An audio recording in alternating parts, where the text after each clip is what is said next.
네, 여러분 안녕하십니까?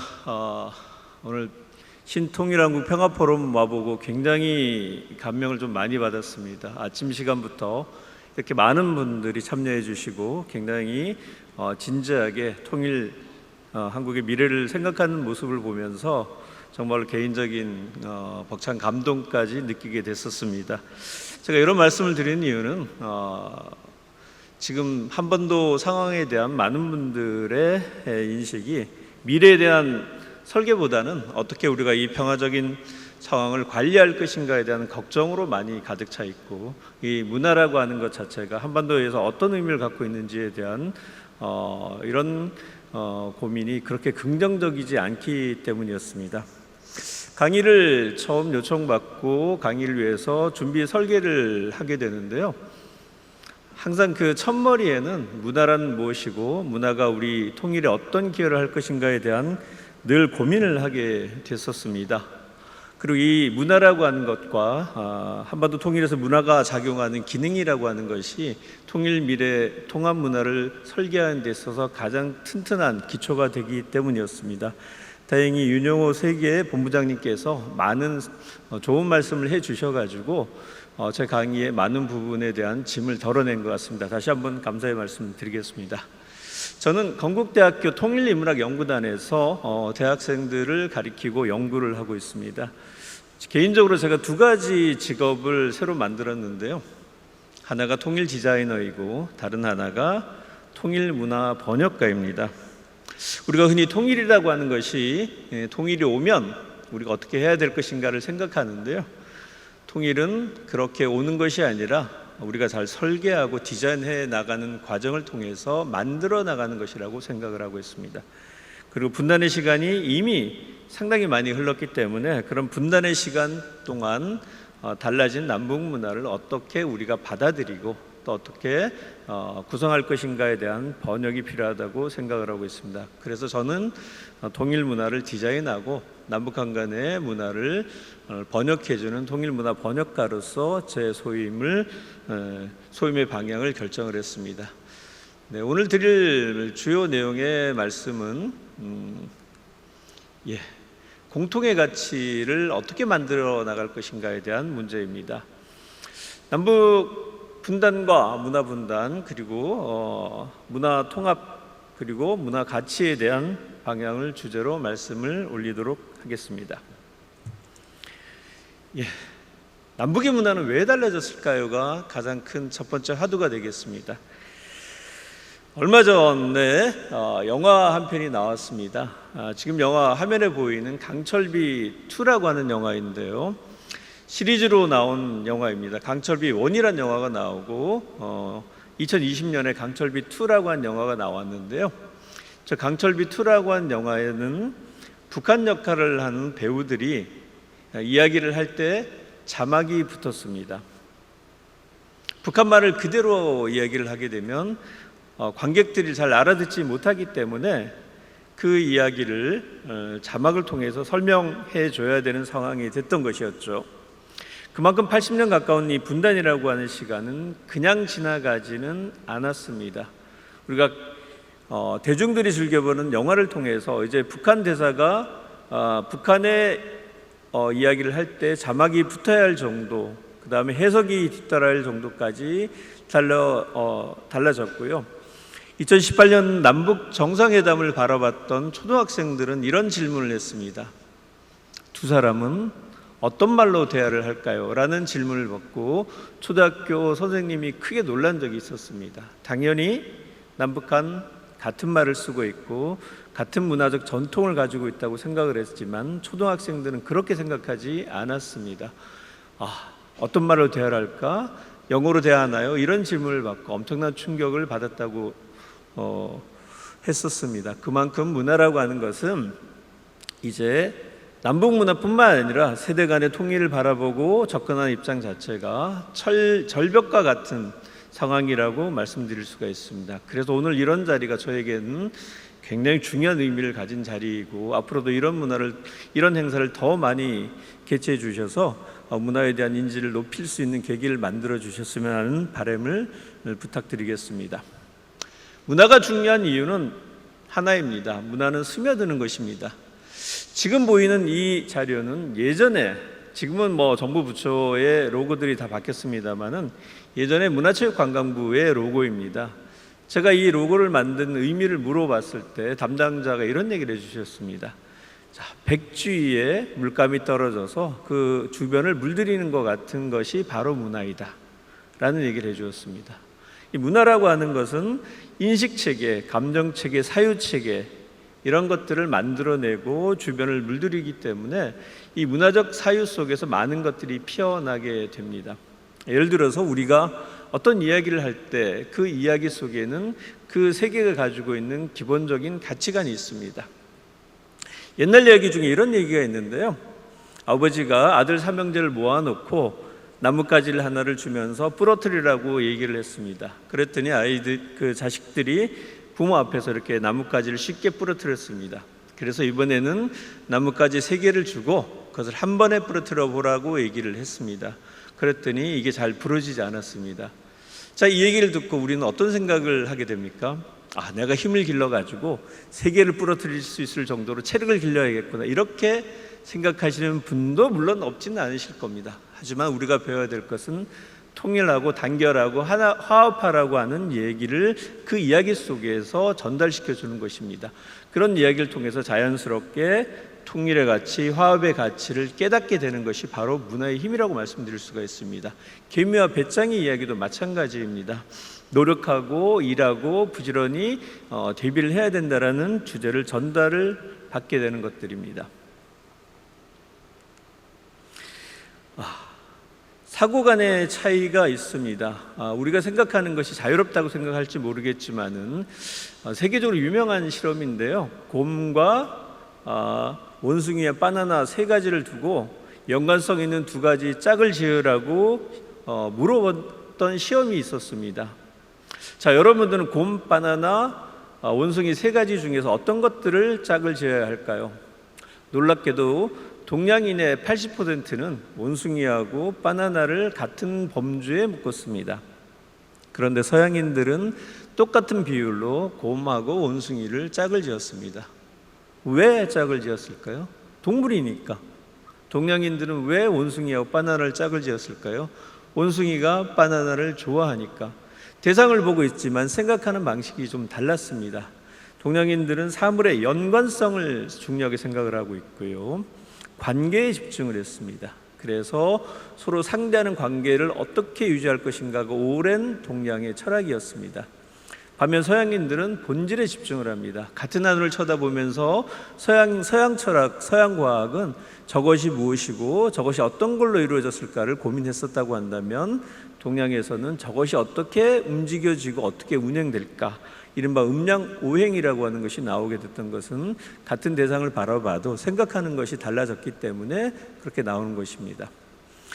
자, 브릭스 피터슨이라고 하는 사람은 문화 빙산이라고 하는 이론을 주장을 합니다. 문화라고 하는 것은 굉장히 다양하고 겉으로 드러난 여러 가지들이 있지만 그 속에는 문화를 만들어내는 빙산과 같은 본질적인 문제가 있습니다. 오늘날 남북한 간의 문화가 달라진 것도 겉으로 드러나 있는 보이는 것이 중요한 것이 아니라 그것을 만들어내고 생성해내는 구조가 다르기 때문에 차이가 났다고 말씀드릴 수가 있습니다. 오늘 이 신통일한국 평화포럼에서도 가장 중요한 것은 남북한 문화통합에서 어떤 가치를 서로 공유할 수 있을까, 가치에 대한 논의를 하는 것이 가장 중요한 의미를 갖고 있다라고 보고 있습니다. 남북한 간에는 차이점도 있고 공통점도 있습니다. 근데 제가 즐겨 쓰는 말로 공통점이라고 하는 점에 귀를 기울일 필요가 있다고 생각을 합니다. 보통은 이제 이질화됐고 같아라고 표현을 하지만 남북한 사이에는 많은 것들이 달라지고 차이가 났고 그렇습니다. 그럼에도 불구하고 공통으로 가지고 있는 점들이 있기 때문에 이 공통의 가치들을 발견하고 서로 공유하고 서로 만들어 나가는 것이 지금까지 분단 이후로 남북이 서로 다른 방향으로 왔던 것에서 걸음을 멈추고 하나의 같은 방향으로 가는 출발점이라고 생각을 하고 있습니다. 남북 문화의 차이라고 하는 것은 개인의 문제가 아니고 결국은 사회적이고 구조적인 문제이고요, 일상에서 또는 문화예술에서 상당한 장벽이 커지고 있고 그 차이가 상호 소통의 장애가 되고 있습니다. 많은 분들이 남북문화통합에서 이런 점들을 우려하고 있는데요. 그렇다면 그 출발점이어야 될 것은 공통성, 그 공통성에 주목하고 공통의 가치를 정하고 함께 가는 것이 되어야 될 것입니다. 예를 들면 이런 것들입니다. 삼겹살이라고 하는 것이 있습니다. 많이 즐겨 드시는 대한민국의 가장 대표적인 회식 메뉴 중에 하나인데요. 예를 들어서 우리가 북한 사람들에게 북한 사람들이 삼겹살을 먹을까요? 라는 질문을 던진다고 가정해 보겠습니다. 혹시 여러분들 중에서 북한 사람들이 삼겹살을 먹을 거라고 생각하시는 분 손 한번 들어보시겠습니까? 안 먹을 것 같아, 못 먹을 것 같다고 생각하시는 분 혹시 계신가요? 손 한번 들어보시겠습니까? 네, 어떤 대답이어도 좋습니다. 정답을 제가 말씀드리자면 안 먹습니다. 네, 이렇게 제가 얘기를 하면 경제적인 문제로 생각하시는데 사실은 개념입니다.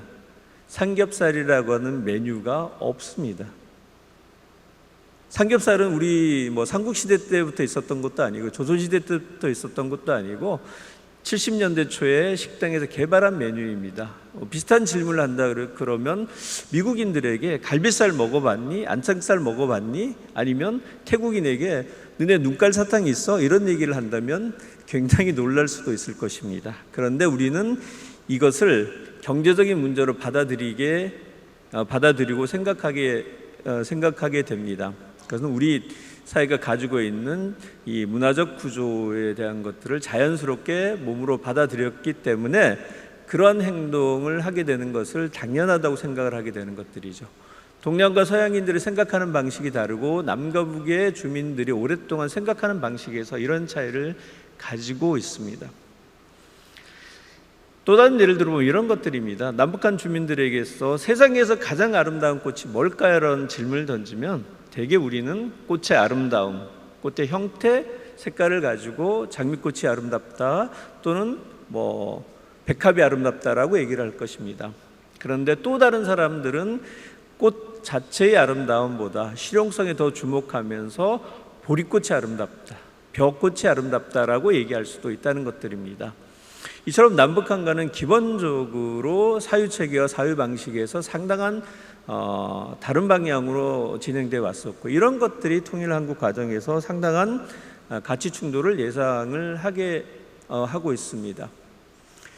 기본적으로 남북한 간의 근본적인 요소를 꼽자면 문화예술은 자연스럽게 양태되고 자연스럽게 생각을 하게 될 것 같지만 그 속에서는 자유시장 경제, 개인의 가치를 존중하는 자유주의라고 하는 것이 기반에 깔려져 있다고 한다면 북한의 문화예술은 혁명과 집단주의 가치를 지향하고 있는 이런 문화적 토양을 가지고 있습니다. 북한 이탈 주민들이 대한민국에 와서 여러 가지 경제적 풍요로움에 대해서 놀라기도 하고 그 젠더 문제에 대해서 많이 놀라기도 하지만 한편으로는 우리 사회가 가지고 있는 이런 성 문제라든가 그 다음에 대중문화에 대한 거부감도 적지 않게 드러내고 있습니다. 어떤 분들께서는 대한민국 사회가 좋은 것은 하나도 없고 부정부패 썩고 병든 사회라고 생각하시는 분도 계십니다. 텔레비전을 켜고 뉴스를 보면 온갖 사건 사고들이 다 나오고 그런 사회를 보면서 굉장히 불안해하시는 분도 계십니다. 왜냐하면 북한에서 언론이라고 하는 것은 사회적 문제를 고발하지 않습니다. 북한의 유일한 언론이고 전국 일간지 노동신문은 노동당의 대변지입니다. 그렇기 때문에 사회의 병든 모습, 사회의 부조리한 문제를 파헤치고 그것을 극복해 나가려고 하는 보도 태도와는 전혀 다른 태도를 가지고 있습니다. 글로벌 문화에 대한 이해도도 상당한 차이를 가지고 있습니다. 그래서 대한민국에서 가장 기본적인 가치로 이야기하고 있고 헌법에서 보장하고 있는 개인주의와 자유평등에 대한 문제를 조직에 대한 문제로 받아들이는 경향을 자연스럽게 갖게 됐습니다. 문화통합을 그럼 남북한 간에 어떻게 할 것인가? 기본적으로는 선순환 구조를 만들어 나가는 것이 중요합니다. 문화라고 하는 것은 좋고 나쁨의 문제가 아니라 내가 친숙하거나 친숙하지 않는 문화와 관련되어져 있습니다. 여러분들 중에서 어떤 분들은 BTS 음악을 좋아할 수도 있고요. 어떤 분들은 임영웅을 좋아할 수도 있을 것입니다. 그것은 우열의 문제가 아니라 내가 좋아하고 내가 즐기는 문화가 좋다라는 것이 기본적인 문화 습득에서 과정이라고 할 수가 있습니다. 문화 통합이라고 하는 것은 통일된 하나의 문화를 갖는다는 것이 아니라 다양한 문화가 공존하되 그 문화가 지향하는 가치가 하나가 된다는 것을 말씀드릴 수가 있습니다. 통일이라고 하는 것은 하나로 모아진다는 것이 아니라 하나의 가치와 하나의 의미로서 소통한다는 의미를 가지고 있습니다. 그래서 어떤 분들께서는 통일이 아니라 통이라고 표현하시는 분도 계십니다. 둘이 서로 소통하고 다른 것이 서로 소통하는 문화 체제를 만들어 나가는 것. 정치와 경제는 매우 다른 특성을 가지고 있습니다. 정치와 경제는 하나의 제도와 하나의 지향점을 갖고 있다고 한다면, 문화라고 하는 것은 다양성은 보장하되 그 다양성이라고 하는 것이 사회가 규정한 공통의 가치로 지향할 수 있게 나아가는 것, 그것이 바로 문화통합의 진정한 의미고, 그 문화통합의 중심은 인간이라고 하는 것입니다. 제가 소속되어 있는 건국대학교 통일인문학연구단에서도 지금까지 한 번도 통일 문제를 정치, 경제로 바라봤던 시각을 좀 지향하고, 통일 문제는 인간을 중심에 두고 생각해야 되지 않는가라고 하는 고민에서 출발을 했습니다. 그래서 남북한 간의 문화를 어떻게 우리가 이해를 하고 또 통합문화가 어떤 방향이 되든 그 중심은 인간에 있고, 인간의 정신적 가치와 지향성을 통합하고 소통하는 문화가 되어야 할 것입니다. 남과 북이 기존에 많은 것들을 합의해 왔었습니다. 오늘날 우리가 한반도 문제가 긴장과 우려 속에서 한반도 평화 관리가 주목을 하고 있지만, 사실 서로가 약속했었던 이런 그 선언문의 내용들을 충실하게 실천할 수 있다고 한다면 그런 고민은 좀 덜 수 있지 않을까 생각을 하고 있습니다. 인권 평화라든가 이런 보편적 가치를 중심으로 해서 사람의 통일을 고민하고 접근하는 것이 가장 중요한 방법이고 통로가 될 것입니다. 인문학은 기본적으로 인간적 소통과 다양성을 존중을 합니다.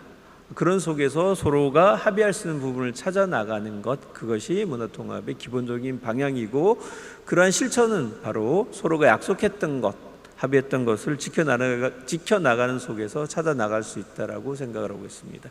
그래서 문화통합이라고 하는 것은 결과보다는 과정이 더 중요한 의미를 갖고 있고요. 서로 합의하고 과정에 대해서 고민하고 출발하는 것, 어떻게 보면 바로 오늘 이 자리가 통일문화를 다시 한번 생각해 보는 그러한 과정의 출발점이 된다고 생각을 하고 있습니다. 과정으로서의 통일을 고민해보고 우리가 너무 결과지향적으로 만들어질 필요는 없다고 생각을 합니다. 과정 자체가 충실하지 않으면 결과는 완성된 결과가 아닐 것입니다. 가끔 보면 통일 문제를 남과 북이 선택한 이데올로기의 어느 한편이 승리하는 것으로 생각하시는 분들이 계십니다.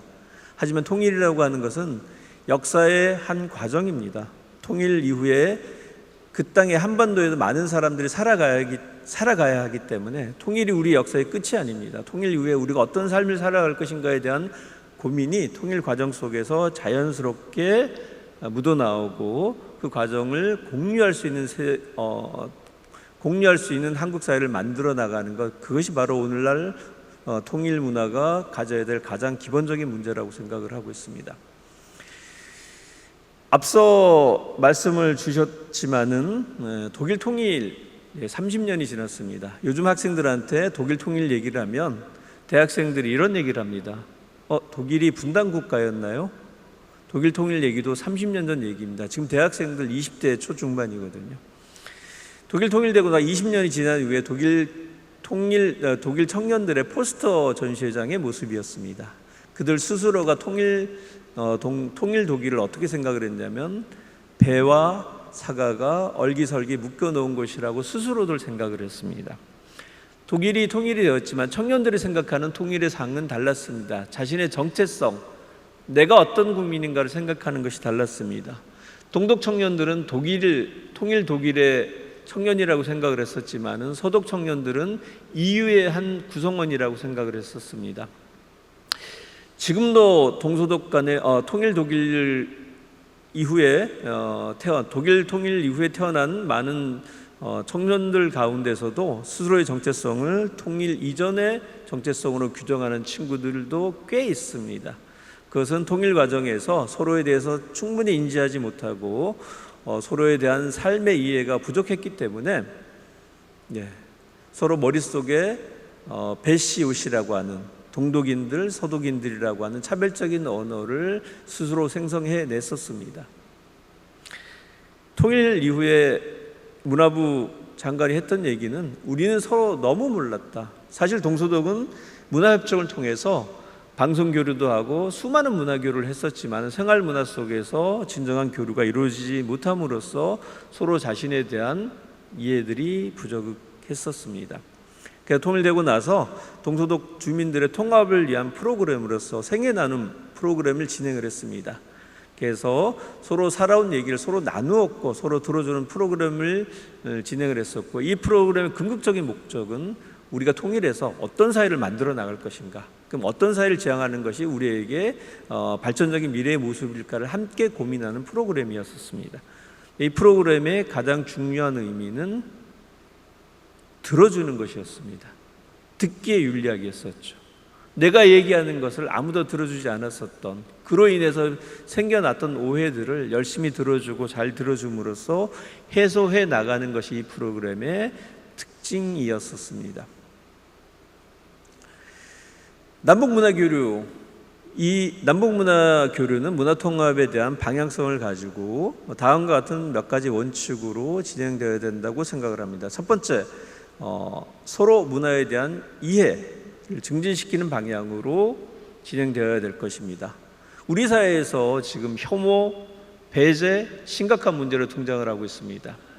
국가 간에도 보면 일본에 있는 혐한, 또는 대한민국 사회에서 혐중, 그리고 우리 사회 자체에서도 서로에 대한 혐오의 시선들이 굉장히 많이 불거져 있습니다. 하물며 남북관계에도 마찬가지입니다. 통일이라고 하는 문제에 대해서 혐오라고 하는 것이 작동이 되고 있습니다. 하지만 우리가 통합 문화를 위해서는 서로에 대한 이해를 증진시키는 방향으로 진행이 되어야 되고요. 냉전이 준 문화를 극복해 나가는 방향으로 진행이 되어야 할 것입니다. 그리고 남북교류의 과정 속에서 생겨날 수 있는 부작용, 잘못된 문제이 어떤 것이 있는지에 대한 고민도 필요합니다. 첫 번째,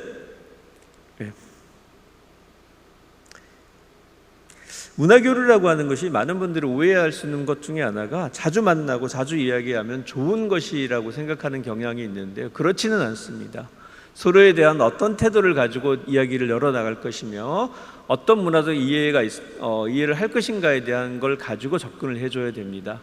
사실 그동안 남북교류라고 하는 것이 지나치게 이벤트성으로 진행이 되면서 그 문화를 받아들이고 이해할 수 있는 여건이 마련되지 않았기 때문에 자칫 부정적인 면이 부각되는 측면도 적지 않았었습니다. 그래서 남북문화교류라고 하는 것은 편중되지 않고 자칫 북한 주민들이 대한민국 이런 대중문화 일부를 가지고 대한민국 문화의 전체로 받아들이는 그런 오해는 없도록 해야 될 것입니다. 앞서 여러 가지 좋은 문화예술을 통해서 우리 진성배 이사장님께서 예시를 해 주셨는데요, 그런 문화를 바라보는 북한 주민들의 이해도는 그렇게 높지 않습니다. 특히 현대미술, 현대음악과 같은 것들에 대한 이해도는 매우 떨어질 것입니다. 그리고 일부 드라마라든가 또는 일부 대중문화의 폭력적인 장면을 보면서 저것이 대한민국의 문화인가라는 질문을 할 수도 있습니다. 그렇지 않고 정말로 참된 의미를, 참된 가치를 가지고 있는 예술을 이해할 수 있는 방향으로 남북문화교류는 진행되어야 될 것입니다. 그리고 이런 문화적 소비 차이가 주민들 간에 갈등으로 번지지 않도록 주의하는 것이 필요하다고 생각을 하고 있습니다. 문화에서 중요한 것은 우리 스스로를 돌아보는 것이 필요합니다. 그것은 태도에 대한 문제이기도 하고요, 올바른 통합을 위해서 서로의 존재를 인정하고 서로의 가치를 받아들이게 하는 것, 중요한 문제라고 보고 있고요. 중요한 것은 함께 한다는 것입니다. 사실 대한민국 사회가 지나치게 경쟁이 되어 있고 그렇다 보니 서로 가까이하고 서로 함께한다라는 가치를 많이 상실했습니다. 서로를 위해서 서로를 이해하고 서로 함께할 수 있고 서로 함께하는 것이 미래라고 하는 것을 정확하게 인지해야 될 것입니다. 저는 저는 현대사회에서 전쟁을 세 가지로 분류를 합니다. 첫 번째는 지금 우크라이나에서 벌어지고 있는 우크라이나와 러시아의 전쟁과 같은 물리력을 이용한 전쟁이 있습니다. 굉장히 지금까지 모든 전쟁은 이런 폭력적이고 물리적인 전쟁이었었죠. 두 번째 전쟁은 최근에 불거진 미국과 중국 사이의 경제 전쟁입니다. 이른바 반도체 전쟁으로 불리기도 하고 기술 전쟁으로도 불리기도 합니다. 세 번째 전쟁은 뭐냐면 2020년 이후 여러분 다 마스크 쓰고 계신 것처럼 인류가 새롭게 맞이하고 있는 문제들이 있습니다. 기후변화, 질병, 그다음에 자연재해. 같은 기간에 어떤 전쟁보다 많은 희생을 치렀습니다. 이것은 핵폭탄으로 막을 수 없는 것이고요. 우리가 그어놓은 국경선으로도 넘어갈 수 없는 것입니다. 조류독감, 우리가 철벽을 국경을 막고 그 다음에 사람들의 출입을 통제한다고 해서 전염병이라든가 질병 문제가 해결될 수 있는 것들은 아닙니다. 지금 유럽은 40도가 넘는 그런 고온에 시달리고 있고 산불은 세계 유례 없이 많이 번지고 있습니다. 앞으로 이런 일은 더 많이 심각하게 더 전개될 것입니다. 이제는 인간으로서 맞이하고 있는 공통의 문제에 대한 해결책을 함께 고민하고 함께 나누어 가는 새로운 시대를 맞이하고 있습니다. 그런 점에서 한반도 통일 문제를 남북한 간의 문제로만 바라볼 것이 아니라 그 확장성을 넓혀서 인류가 하나이고 하나의 울타리에 살고 있는 서로를 위해서 손을 잡아야 된다라고 하는 출발점, 이런 인식을 갖는 것이 통일 문화의 가장 중요한 디딤돌이 될 것이라고 생각을 하고 있습니다. 네, 제가 이제 강의할 때 주로 쓰는 그림 중에 하나인데요. 자, 토끼하고 호랑이가 전화를 하고 있습니다. 토끼가 여보세요 했는데 잘 들리지 않아요. 왜 잘 들리지 않냐면 휴대폰은 어디다 대야 됩니까? 귀에다 대야 되죠. 토끼의 귀는 어디에 있습니까? 머리 위에 있습니다. 저걸 정확하게 토끼 입장에서 그렸다고 한다면 아마 이렇게 되겠죠. 여보세요 이렇게 됐을 겁니다. 근데 저 그림이 자연스러운 이유는 사람의 시선, 우리의 시선으로 그림을 그렸기 때문에 저렇게 귀에다 대고 그리는 것이 자연스럽게 받아들여지는 것들입니다. 제가 처음에 말씀드렸듯이 문화라고 하는 것은 우리가 이렇게 나도 모르게 내 삶 속에 들어와 있는 여러 가치들을 자연스럽게 습득하고 그것으로 세상을 바라보고 있습니다. 하지만 이제부터는 우리가 무엇을 살아야 되고 새로운 이 시대에 어떤 가치를 만들어내고 그 가치 속으로 어떻게 할 것인가를 고민하고 디자인하는 출발이 필요하다고 보고 있습니다. 문화통합이라고 하는 것은 하나로 통합되는 것이 아니라 하나의 가치를 찾아가는 공통의 노력을 통해서 남북한 문화도 통일이 되지 않을까 그렇게 생각을 합니다. 제게 주어진 시간이 한 30분 정도였기 때문에 이 정도에서 제 강의를 마무리하고 다음 기회에 또 뵙도록 하겠습니다. 감사합니다. 제가 오늘 정말로 여기 와서 강의를 한다고 왔지만 앞서 훌륭하신 많은 분들의 얘기를 들으면서 저도 굉장히 깨닫고 소통할 수 있는 시간이었던 것 같습니다. 이상으로 강의를 마치도록 하겠습니다. 감사합니다.